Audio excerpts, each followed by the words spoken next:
the party, PDP, at this time, would be ready to announce a senatorial slate.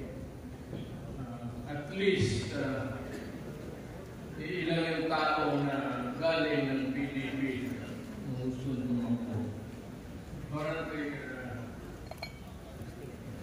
last minute discussion was that we are not ready to do that. Pero wala naman tayo pag-usapan.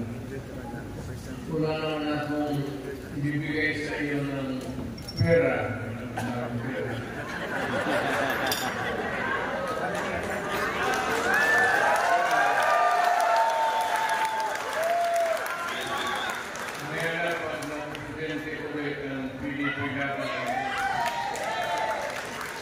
Si Robin Padilla, alam niya kung paano gastusin ang peace and order pati discretionary fund. Tuturuan ko siya. Yung legal na walang nakawan. It goes with the office. Pagkaroon lang yan. Meron ang presidente, kagaya ko, wala naman talaga akong pera, either as being mayor for so many years. Wala talaga. So, parang meron sa gobyerno. At ang gobyerno naman hindi hamon.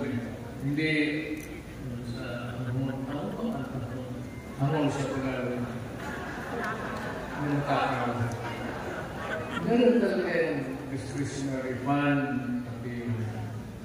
Those are all political expenses of the president or a mayor for that matter. Kasi yan lang talaga nasa gobyerno. Whether you like it or not, otherwise, magkana po yung bago. Saan niya ibigay? Politiko yung the position itself is political. Now you need to do this immediate amount to get into the office. Once you're there, you have to dispense with so many problems of humanity, including expenses for election. But more of the money would go to itong mga social services. Baka akalain na rin ninyo, hindi naman na may pera. Walang pera sa ano. Mauubos talaga sa pangilan ng tao. Kasi hindi lahat na referrals na may sakit ito, sakit doon. Meron karamihan yung most of the, kasi yung may ipadala mo sa ospital, sa regional, sa provincial, madali yun. Ba't po yung magpunta sa opisina mo tapos magpresenta ng resita ng cancer and other ailments na hindi available doon sa programa mo sa opisina for medical expenses. Iyan ang mahirap. Kaya minsan, ang akala talaga ng karamihan, perception is, baka akala nila talaga na nato yung mayor pati governor. As a matter of fact, ano yan sila yung ipit sa karamihan ng problema ng bayan na wala sa budget, either for social services or wala, out of the blue, cancer treatments, kung ano-ano. Yung hindi makauwi, na gustong umuwi, hindi naman kailangan mo sa budget yan. Naniwit yung the discretionary fund. Now, I tell you now, because I am retired, nakikita naman yung sitwasyon ko. Kung talagang may pera na pwede mong minahin mo man,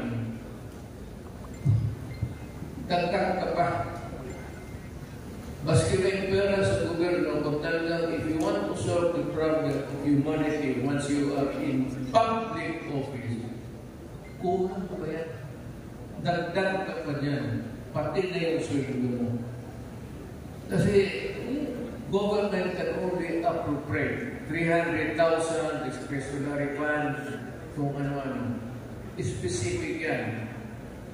Pag outside yung hospitalization, assistance and all, pag hindi nakuha yan, yung medisina wala sa ospital, hindi nakukuha yan sa bulsa ng tao. And most of the cancer,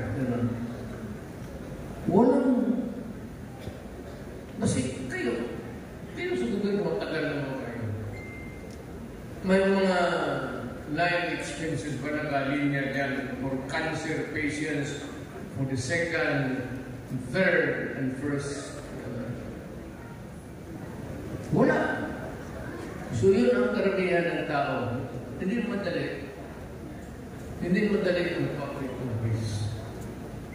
Mas kaya sabihin mo, magnakaw ka ng pera, mauubos na yan sa tulong ng tao. Kasi paglabas dyan sa budget, you're only limited for medical assistance. You cannot program the sickness or ailments of a community, for example, like Davao, kung ilan ang magkasakit ng cancer, kung ilan ang magkasakit ng ano-ano dyan, outside of yung flu, yung appendicitis, pwede mo sa regular office yan. But in most cases, yung lalapit sa iyo, yung wala maibigay sa lokal. Yan talaga ang problema. So, paski na sabihin mo, gusto mo magnakaw, wala kang panahon magnakaw kasi kailangan ng tao. And if you want to stay in power, hindi ka naman pwede mag-one term ka lang dyan. You have to distribute money. At pag wala na yung public funds, at yung mga milyonaryo, then you have to share out. Yun ang experience. Maniwala ako, galing ako dyan. I've been mayor for almost 26 years. Yung presidente ako, kulang. So, each time we meet, what we can learning process for you sa natin na gusto mong umabot. Kasi naman karamihan dito, potentially or ibig sabihin natin more or less those who are inclined towards public office. At